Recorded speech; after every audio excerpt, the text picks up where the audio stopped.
ఇదేం హైవే కాదు, స్పీడ్ గా వెళ్ళకు, మెల్లగా పోనీ. ఎంత అయింది? 2300. లెక్క కరెక్ట్ గానే ఉందిగా? ఏంటి అంతా ఇప్పుడే సెటిల్ చేయాలి, అకౌంట్ లో పెట్టుకోవడం అంతా లేదు. అది కాదయ్యా, బురదలో పడిన మీసాలకి మట్టి అంటకూడదు అంటారు కదా. ఏంటి పంతులు గారు బయట కూర్చొని ఏం ఆలోచిస్తున్నారు? ఏంటి దిగులుగా ఉన్నారు? సంతోషపడాలండి మీరు. ఆ రౌడీని ఖాళీ చేయించి తరిమేశాం. తరివేశారు. ఇప్పుడు కథ చూస్తే కథే తలకిందులుగా మారిపోయింది. ఇక్కడ చూడరా వాసు, నేను కుర్చీతో కొట్టినప్పుడు నువ్వు కింద పడకపోయింటే నా పరువంతా పోయేదిరా. ఆ ఒక్క దెబ్బకి నేను పడిపోవడం వల్ల నా పరువు పోయింది ఇక్కడ. దానికేరా నువ్వంటే నాకు చాలా ఇష్టం. మీకు ఒక్క థ్యాంక్స్ మాత్రమే, నాకున్న చోటే పోయింది. ఒక దెబ్బకి నేను కింద పడిపోయి ఊరికే తెలిసిపోయింది. ఒక్కడు నన్ను మదించడు. నేను ఇక్కడి నుంచి వెళ్ళిపోతున్నాను. ఎవరు కొట్టారా నిన్ను? ఎందుకు ఏడుస్తున్నావురా? సంతోషంలో ఏడుస్తున్నాను సార్, అంత సంతోషం. ఇక మందు కొట్టాలంటే బార్కి వెళ్ళక్కర్లేదు కదా, మీరున్నారు కదా. ఏంటి సమస్యలన్నీ మీ దగ్గరికి వచ్చి చెప్పాను. అదంతా దేవుడు లీల. దేవుడున్నాడు సార్, దేవుడున్నాడు. మీరు ఇక్కడ చచ్చేదాకా ఉండొచ్చు. ఇక మఠంలో ఉండడానికి మీకు సిగ్గు అనిపిస్తే ఒక తాడుకి పసుపు పూసుకొని మీ మెళ్ళలో వేసుకోండి. ఇక్కడున్న పంతుల్ని ఇంట్లో నుంచి తరిమేయండి. ఆ పంతులకి వాదించడం తప్ప ఇంకేం తెలీదు. చవట దద్దమ్మ. నానా ఇంకా నిద్రపోలేదా? అస్సలు నిద్రే రావడం. వదిలిపెడితే వినపడుతున్నాయి కదా.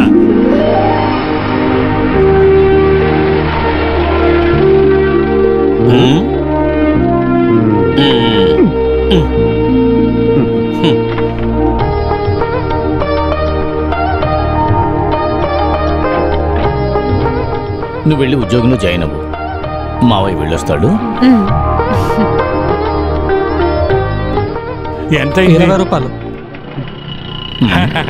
కృష్ణగిరి కదా? ఏంటి గోవిందు, అనుమానంగా ఉందా? చూసి చాలా రోజులైంది కదా, మీరేంటి ఇటుపక్క వచ్చారు? కలెక్టర్ యొక్క పీను నాకు తెలిసిన మనిషే, మా ఇంట్లోనే ఉన్నాడని నేను ఇంత క్రితం నీతో చెప్పాను కదా. ఓ, నేను ఆ విషయమే మర్చిపోయాను. ఒక రౌడీ విషయమే కదా? ఇప్పుడు వాడు కాదు, వాడు తెరవేసి ఒక పోలీసులో వచ్చి ఉన్నాడు.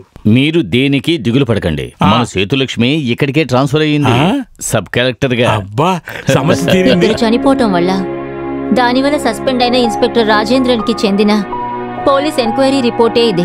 ఇందులో నమ్మకం కుదరకుండా కాలనీ వాళ్ళు పోలీస్ దగ్గరికి వెళ్లారు. దీన్ని మళ్లీ విచారణ చేయడానికి కోర్టు ఆర్డర్ ఇచ్చింది. ఈ కేసు నేను మీకు ఇస్తున్నాను. కరెక్ట్ గా చేస్తారన్న నమ్మకం నాకుంది. న్యాయమైన రిపోర్ట్ ని మీ దగ్గర నుంచి నేను ఎదురు చూస్తున్నాను. నేను ఈ కేసు ఇవ్వటం వల్ల మీకు చాలా కష్టంగా అనిపిస్తుందేమో. ఖచ్చితంగా లేదు madam. I take it as a challenge. Good, all the best. Thank you madam.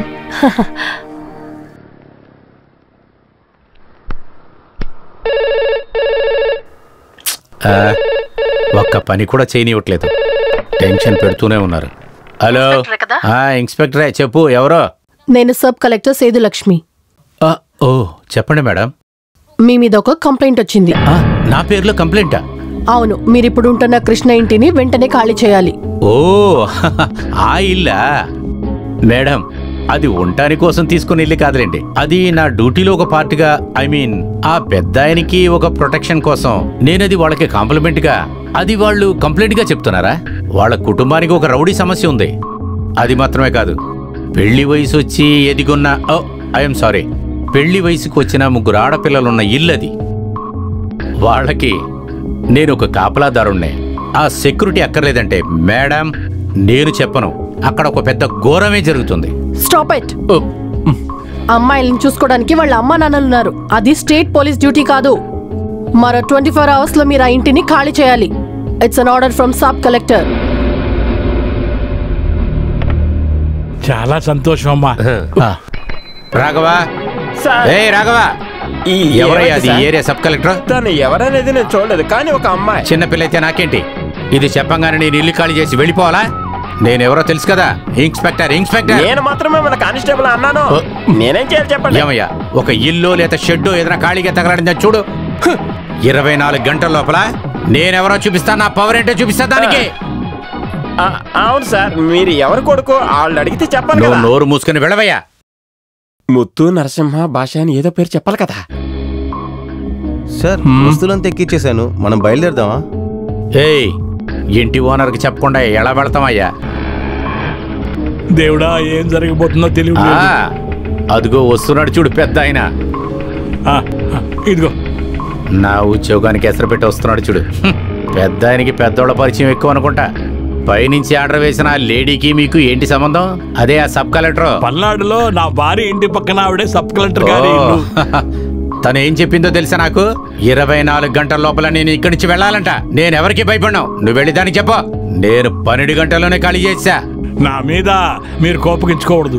పెద్దమ్మాయి ఇంకా బయటికి వెళ్ళలేదు. పెద్దమ్మాయి ఇంకా బయటికి వెళ్ళలేదు. అలా కాదు, పెళ్లి కాలేదని ఒక తండ్రి బాధ మీకు చెప్తే అది అర్థం కాదు. నొప్పి అనేది తలికే కదా, తండ్రికి ఏమి నొప్పి? అలా నడుచుకుంటూ వెళ్ళిపోతాడు. పెద్దనా, నేను ఇప్పుడు వెళ్ళిపోతున్నా. ఒక్క విషయం గుర్తుపెట్టుకో, ఈ సర్కిల్ ఇన్స్పెక్టర్ మాధవన్ సర్కిల్లోనే ఇల్లుంది. సరిత, సవిత, సంగీత. పెళ్ళవటం మీకు చాలా కష్టం.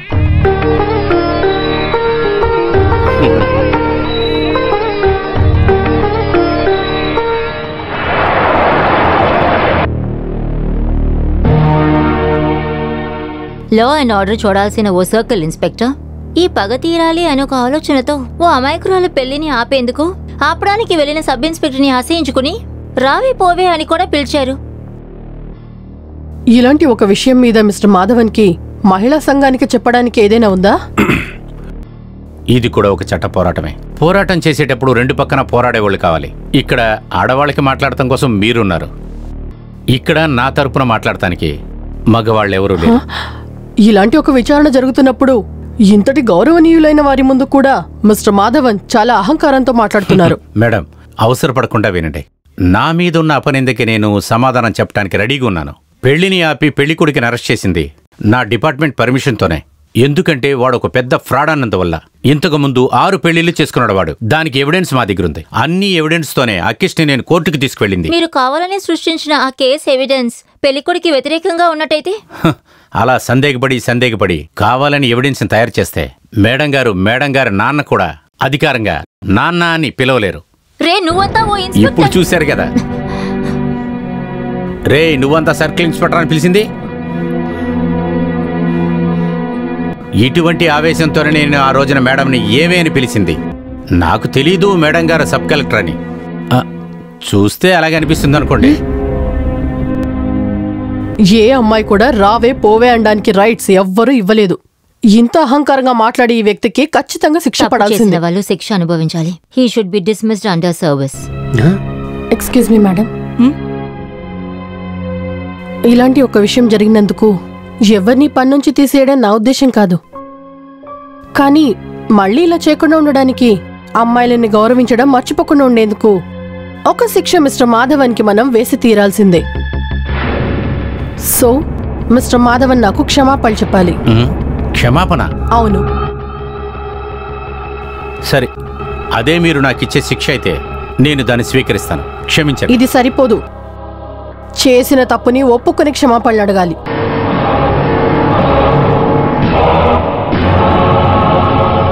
ఇక్కడ నుంచిన మర్యాదపూర్వకమైన సబ్ కలెక్టర్ సేతులక్ష్మి గారిని ఒక పబ్లిక్ ప్లేస్లో ఏమే పోవే అలా పిలిచింది అది ఎంతో పెద్ద తప్పని ఇప్పుడు నాకు అర్థమైంది. దానికి నేను బాధపడుతున్నాను. నన్ను క్షమించండి.